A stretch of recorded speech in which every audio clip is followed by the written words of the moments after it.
तो इस ट्रैक्टर को बिल्कुल भी मत लेना। मैंने देखो ब्रेक लगा के दिखाता हूँ आपको। उसके साथ साथ इसमें एक बहुत अच्छा फीचर दे रखा है। What's up? I hope you guys are all the way fine। तो आज अपन मैसी 9500 का ओनरशिप रिव्यू करने वाले हैं। अपन ने इसको लगभग 5500 घंटे चला दिया है और इसकी कैसी क्या सर्विस रही है, इसमें क्या क्या दिक्कतें आई हैं, कहाँ से लीकेज हुआ है, वो मैं आपको सब बताने वाला हूँ। तो स्टे ट्यून, सारी वीडियो देखो। अगर आपको ये ट्रैक्टर लेना है तो ये वीडियो आपके लिए परफेक्ट है। और सबसे पहले इसके अंदर बैटरी नहीं रखी है तो फटाफट से बैटरी रखते हैं और उसके बाद इसका जो रिव्यू है वो स्टार्ट करते हैं। रिव्यू के बाद बढ़िया से इसको धो के ऑयल ग्रीस करके शटर के अंदर रखना है। तो आज का अपना कुछ इतना काम है, फटाफट से स्टार्ट करते हैं। Let's go. तो भाई साहब सबसे पहले इसमें बैटरी रखते हैं। डिस्चार्ज हो गई थी, मैंने स्विच चालू छोड़ दी थी तो बैटरी डिस्चार्ज हो गई थी। बैटरी रख देते हैं, चार्ज होके आ गई है। 100 रुपये लगे हैं अपन को चार्ज करवाने में।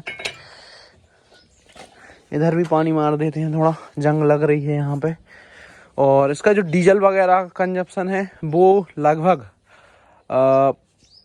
3 लीटर से लेके 6 लीटर के बीच में है। अगर आप नॉर्मली चलाओगे, रोड पे चलाओगे, नॉर्मल करोगे तो ट्रॉली वर्क में चलाओगे, ज़्यादा लोड पे नहीं चलाओगे तो 3 लीटर। अगर सबसे ज़्यादा मैक्सिमम लोड पे चलाओगे जैसे कल्टीवेटर वगैरह पे अच्छा फुल डाउन करके फुल एक्सीलेटर में 1800-1900 आरपीएम पे, तब जाके 5.5 लीटर 5 लीटर की समथिंग डीजल लेता है। कुछ खास डीजल की कंजप्शन नहीं है। ट्रैक्टर एचपी के हिसाब से डीजल बहुत कम लेता है, मतलब इफिशियंट है। जैसा चलाओगे वैसा चलेगा। सर एक बोलो थोड़ा जो बोलो ये फेरी जो बैटरी रखी जा जाने जो वो दबा बैटरी रखी जा जाने। हाँ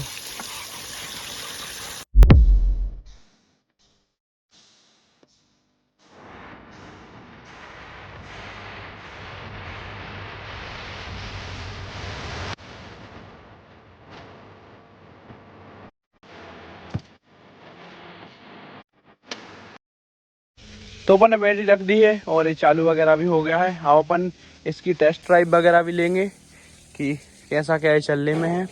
चलाया तो मैंने बहुत है, लेकिन आपको भी दिखाऊंगा कि क्या क्या चलाने में दिक्कतें आती हैं और क्या क्या इसकी अच्छी बातें हैं। जैसे एक गियर है तो ये बहुत बढ़िया है।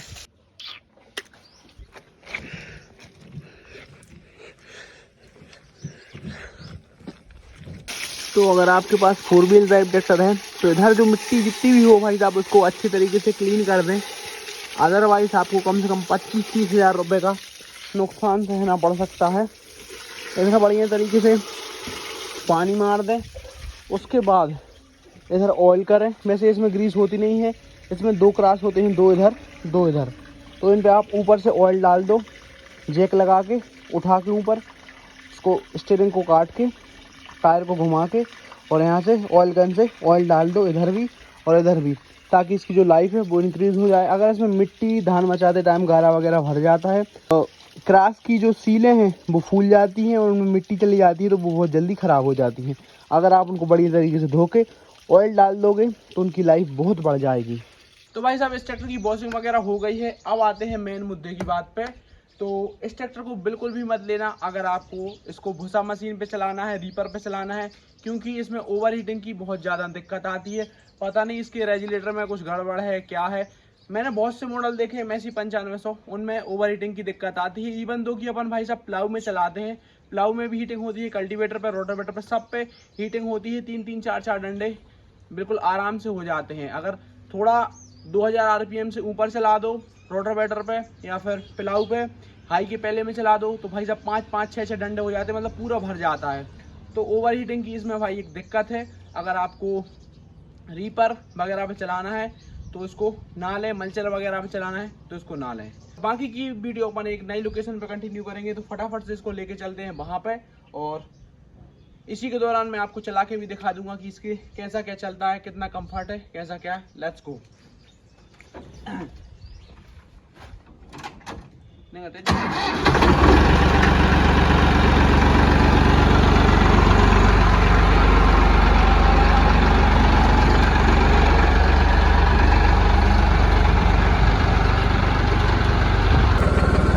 तो अब इसको थोड़ा चला के देखते हैं। और ये वाला जो गियर है ये बहुत बिंदास है भाई साहब। स्टीयरिंग के पास में है तो बढ़िया से ऐसे कर दो, काटते काटते ऐसे कर दो, ऐसे कर दो। बहुत ही ज़्यादा कंफर्टेबल है और कहीं भी एक हाथ से दूसरे हाथ का उपयोग नहीं करना पड़ता। एक हाथ से आप पूरा ट्रैक्टर चला सकते हो। जैसे मैं ब्लॉग वगैरह बनाता हूँ तो मैं एक ही हाथ से पूरा ट्रैक्टर चलाता रहता हूँ, चाहे आगे करना हो चाहे पीछे करना हो। कुछ ट्रैक्टरों में ये गियर थोड़ा नीचे को दे रखा होता है तो स्टीयरिंग को छोड़ के फिर आगे पीछे करना पड़ता है। इसमें भाई साहब बिल्कुल पास में दे रखा है और ये बहुत अच्छी बात है।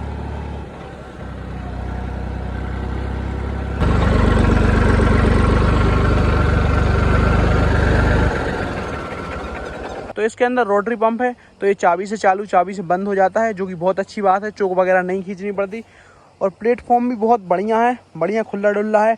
सीट इसकी सबसे ज़्यादा कंफर्टेबल है। मेरे पास जितने ट्रैक्टर हैं सबसे ज़्यादा कंफर्टेबल भाई साहब इसी की सीट है। बढ़िया तरीके से बैठ जाओ। और अब मैं आपको बताता हूँ कि इसमें अपन को दिक्कत अभी तक क्या क्या आई है। तो जो पहली दिक्कत है वो यहाँ से ऑयल सील लीक हो गई है इधर की 4 व्हील ड्राइव की इसकी। तो ये अपन चेंज करवा देंगे, कोई बड़ी बात नहीं है। मिट्टी वगैरह भर जाती है, भरी रहती है लंबे टाइम तक, फिर अपन उसको चलाते हैं तो सील वगैरह लीक हो जाना एक आम बात है। और अभी कुछ टाइम पहले इसकी जो 4 व्हील ड्राइव की ये शाफ्ट है ये टूट गई थी, जो कि अपन को 20-25 हज़ार की पड़ी थी। तो इसका जो क्रास है वो टूट गया था। जो 4 व्हील ड्राइव ट्रैक्टर होते हैं अगर वो ज़्यादा टर्न करके चलाते हो, मतलब फुल काट के फिर चलाते हो, तो इनमें दिक्कतें आ सकती हैं। क्योंकि यहाँ पे भाई नॉन ग्रीसेबल क्रास रहता है, उसमें ग्रीस वगैरह भी नहीं होता है तो वो टूट सकता है। काफ़ी ट्रैक्टरों की टूट जाती है, सोनालिका की भी टूटी थी मेरी और इसकी भी टूट गई है। और इसकी जो क्लच प्लेट है वो अभी तक चेंज नहीं हुई है। लगभग 5500 घंटे हो गए हैं। काफ़ी सारे ट्रैक्टरों की 2500-3000 में चेंज हो जाती है, लेकिन अभी मुझे फील भी नहीं हो रहा कि इसकी क्लच प्लेट में कोई काम आने वाला है। जबकि जो इसकी क्लच प्लेट है वो डुअल क्लच प्लेट है, यानी कि एक क्लच से ही दोनों काम होते हैं, पीटीओ वाले भी और ये वाले भी। वैसे नॉर्मली बाकी ट्रैक्टरों में क्लच प्लेट जल्दी घिस जाती है अगर डुअल होती है, डबल थोड़े आराम से घिसती है। लेकिन इसकी 5500 घंटे के बाद भी क्लच प्लेट अभी बदली नहीं है, तो ये बात बहुत अच्छी है कि अभी तक इसमें क्लच प्लेट का काम नहीं आया है। और वैसे मेजर इसमें कोई भी काम नहीं आया है, जो छोटे मोटे काम है वो आए हैं। इंजन के रिलेटेड कोई काम नहीं आया है, पंप के रिलेटेड कोई काम नहीं आया है, रेयर एक्सल में कोई काम नहीं आया है। और डीजल एवरेज में सबसे बढ़िया है भाई। ये जो अपना वाला 9500 है ये 58 HP के अंदर आता है, 58 HP के अंदर। अब जो आने लगे हैं वो 50 HP के अंदर आने लगे हैं, क्योंकि गवर्नमेंट के नॉर्म्स के चक्कर में उनको नॉन CIDI ट्रैक्टर बनाना पड़ रहा है और वो 50 HP के नीचे कर दिया है। वैसे ट्रैक्टर सेम टू सेम यही है, बस पंप में सेटिंग करके उसको 50 HP का कर दिया है। आप बाद में इसमें मॉडिफिकेशन करवा के इसको वापस से 58 HP का करवा सकते हो। एक चीज़ जो मुझे इसकी सबसे बढ़िया लगती है वो इसकी पेंट क्वालिटी। भाई साहब नेक्स्ट लेवल पेंट क्वालिटी है, बहुत बढ़िया पेंट क्वालिटी। न्यू हॉलैंड या फिर महिंद्रा, उन सब से तो बहुत अच्छी पेंट क्वालिटी है। बस डिस्कों को छोड़ के, डिस्कों की ऐसी तैसी हो गई है पता नहीं क्यों। इसका जो रेड कलर है और ये बॉडी का कलर है ये बहुत बढ़िया है। बस डिस्कों का कलर है वो थोड़ा गड़बड़ हो गया है, पानी वगैरह में धान वान मचाई के चक्कर में, उसके चक्कर में डिस्कों का कलर थोड़ा गड़बड़ हो गया है। बाकी ओवरऑल कलर बहुत अच्छा है। अपन ने इस ट्रैक्टर को सेकंड हैंड लिया था। जब अपन ने इस ट्रैक्टर को लिया था ये लगभग 4300 घंटे चल गया था। अभी तक इसमें ओवर हीटिंग के अलावा कोई भी दिक्कत नहीं आई है। तो अब अपन इसकी स्पीड टेस्ट करते हैं कि भाई ये भागता कैसा है। चलो थोड़ा भगा के देखते हैं। और एक बात और, अगर आप ट्रैक्टर को रोड पे चला रहे हो तो भाई साहब 4 व्हील ड्राइव खोल के ही चलाओ, कभी भी 4 व्हील ड्राइव डाल के मत चलाओ। हमने अपने 2 ट्रैक्टर ख़राब किए हैं। एक अपने पास फार्म टेक का 60-50 था और उसके बाद एक सोनालिका 60 था। तो अपन ने दोनों का 4 व्हील ड्राइव की ऐसी तैसी कर दी थी, क्योंकि मुझे शौक था भाई रोड पे 4 व्हील ड्राइव डाल के चलाने का। मुझे उस टाइम पे इतना नॉलेज नहीं था। तो प्लीज़ आप ये गलती ना करें। आपको पता है तो बहुत अच्छी बात है, नहीं पता है तो भाई बता रहा हूँ। इसका मीटर भाई साहब बंद हो गया है कुछ दिन पहले।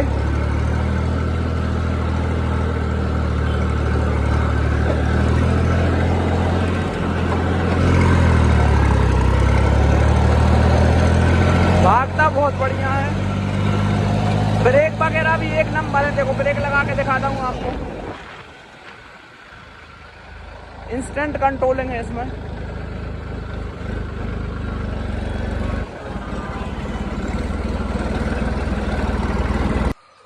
और एक जो छोटी सी दिक्कत अपन को आई थी वो थी पावर स्टीयरिंग की सील लीक होने की। तो ये अभी लीक है, इसको अपन को ठीक करवाना है। फिलहाल ये लीक ही है तो इसको अपन ठीक करवा देंगे। और यही कुछ था भाई साहब मेरा हुआ। अगर आपको प्लाऊ वगैरह के लिए लेना है तो बढ़िया ट्रैक्टर है। और इसके जो टायर हैं ये बहुत ज़्यादा पास हैं, आप देखो बिल्कुल पास टायर हैं। तो इसके कारण आपको इसमें थोड़ा सा वेट बढ़ा के चलाना पड़ेगा। आपको थोड़ी सी वेट ब्लास्टिंग आगे भी करनी पड़ेगी और थोड़ी सी वेट ब्लास्टिंग इधर पीछे भी करनी पड़ेगी। और टायरों वगैरह में भी पानी डालना पड़ेगा अगर आप इसको प्लाऊ पे चला रहे हो, क्योंकि ये ट्रैक्टर थोड़ा लाइट वेट भी है। और लाइट वेट होने के बावजूद इसकी जो टायर से टायर की दूरी है ये बहुत ज़्यादा कम है। अगर टायर थोड़े से आगे को होते तो इतनी ज़्यादा वेट ब्लास्टिंग करने की ज़रूरत नहीं पड़ती। दम बहुत अच्छी लगाता है पर स्लिपेज की दिक्कत आती है। अगर आप प्लाऊ वगैरह कर रहे हो तो स्लिपेज की बहुत ज़्यादा दिक्कत आती है। पर अगर आप अच्छी वेट ब्लास्टिंग कर लेते हो तो कोई बड़ी वाली बात नहीं है। बाकी ट्रैक्टरों में अगर आपको 2 क्विंटल वेट लगाना है तो इसमें भाई साहब 2.5 या 3 क्विंटल वेट लगाना पड़ेगा, क्योंकि इसके टायरों का गैप थोड़ा कम है।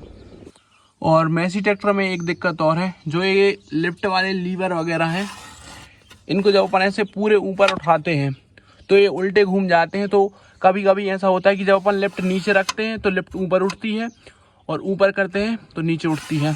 तो अगर आपने इसको ऐसे कर दिया उसके बाद बाय एनी चांस इधर पैर वगैरह पड़ जाता है तो आप इसको नीचे करोगे तो ऊपर होगी लिफ्ट, ऊपर करोगे तो नीचे होगी। ये ऐसा सिस्टम नहीं देना चाहिए, इसको बदलना चाहिए भाई साहब। आपके मैसी में दिक्कत आती है नहीं आती है कमेंट बिलो। उसके साथ साथ इसमें एक बहुत अच्छा फीचर दे रखा है जो कि कुछ लोगों को नहीं भी पता होता है। ज़्यादातर लोगों को पता है लेकिन कुछ लोगों को पता भी नहीं है कि इस बटन का क्या काम है। अगर आप इसको पूरी तरीके से टाइट कर दोगे तो आपका ये ट्रॉली के अंदर काम करने लग जाएगा। अगर आप इसको इस तरीके से खोल दोगे तो ये आपका प्लाऊ में काम करने लग जाएगा। मतलब अगर आप इसको टाइट कर दोगे तो सिर्फ ये वाली ऊपर वाली काम करेगी, तो इससे आप ट्रॉली वगैरह उठा सकते हो। इसको खोल दोगे तो दोनों काम करेंगी आपकी, सिंगल एक्टिंग डबल एक्टिंग दोनों हो जाता है। मतलब प्लाऊ ऐसा भी हो जाता है कि एक साइड को ही दम लगाएगा और ऐसा भी हो जाता है कि दोनों साइड को दम लगाएगा। वापस भी इस टाइप को हो जाएगा और इस तरफ को भी घूम जाएगा। तो एट दी एंड मैं यही कहूँगा कि इस ट्रैक्टर में भाई साहब टूट फूट बहुत कम है बाकी ट्रैक्टरों की अपेक्षा। जैसे सोनालिका वगैरह है, फार्मटेक वगैरह है, उनमें काफ़ी ज़्यादा टूट फूट होती है। इसमें टूट फूट कम है अगर आप अच्छे तरीके से मेंटेनेंस करके चलाते हो। डीजल का एवरेज बढ़िया है, बुआई बहुत अच्छी करता है, प्लाऊ बहुत अच्छा करता है, इसकी जो चाल है वो बहुत बढ़िया है। बाकी ट्रैक्टरों की तरह स्लो नहीं चलता, बहुत अच्छा चलता है। अपना ये जो मॉडल है ये सिर्फ हाई और लो में है। अभी जो नए मॉडल आ रहे हैं उनमें यहाँ पे ABCD गियर बॉक्स है तो उसमें और ज़्यादा आपको गियर के ऑप्शन मिल जाते हैं। इसमें सिर्फ हाई और लो है। तो भाई साहब इसको अपन ने अपसेटर के अंदर रख दिया है। और इसमें एक छोटी सी दिक्कत और है गियर की। जब अपन इसकी गियर वगैरह डालते हैं तो आवाज़ आती है थोड़ी कट करके, क्योंकि इसके अंदर कॉन्स्टेंट में गियर बॉक्स है। और जब आप बड़े गियर से छोटे गियर में उतारते हो तो बहुत तेज़ आवाज़ आती है कट करके। गियर बढ़िया डलते हैं, बिल्कुल छोटी सी रेंज में डल जाते हैं, इधर इधर इधर इधर। गियर बढ़िया है, बस थोड़ी सी आवाज़ आती है, दिक्कतें हैं। ब्रेकिंग वगैरह बहुत बढ़िया है, क्लच बिल्कुल मलाई जैसी है। और थोड़ी सी दिक्कत जब आती है जब अपन इसका जो PTO वाला गियर है इसको डालते हैं तो इसको पूरा दबाना पड़ता है, यहाँ तक टच कराना पड़ता है। और इसमें एक सिस्टम दे रखा है कि आपको नॉर्मल गियर में चलाना है, मतलब जो साइड वाले गियर हैं तो आप इस क्लच का इस्तेमाल कर सकते हो। अगर आपको PTO वाले में चलाना है तो इसको ऐसे हटा के बाकी पूरा दबा के PTO में इस्तेमाल कर सकते हो। और इसमें जो ये साइड में शाफ्ट दे रखी है इससे इसका ग्राउंड क्लियरेंस काफ़ी ज़्यादा बढ़ जाता है। जहाँ पे बाकी ट्रैक्टर फंस जाते हैं मिट्टी में जाके, वहाँ से ये आराम से निकल आता है। तो बस भाई आज के लिए इतना ही। और कोई और भी डाउट हो इस ट्रैक्टर के रिलेटेड, कुछ पूछना हो तो मैं आपको बता दूंगा। फिलहाल इसके लिए अंदर रख देते हैं। और कमेंट में ज़रूर बताएं कि इस टाइप की और वीडियो चाहिए आपको, नहीं चाहिए। अगली वीडियो अपन 4710 पे बनाएंगे, उसके अगली अपन स्वराज पे बनाएंगे, उसके बाद अपन जॉन डियर पे भी बना देंगे। तो चारों ट्रैक्टरों का अपन ओनरशिप रिव्यू देंगे। ये ट्रैक्टर मेरे हिसाब से पास है और इस ट्रैक्टर को अभी बेचने का मन भी नहीं है अपना।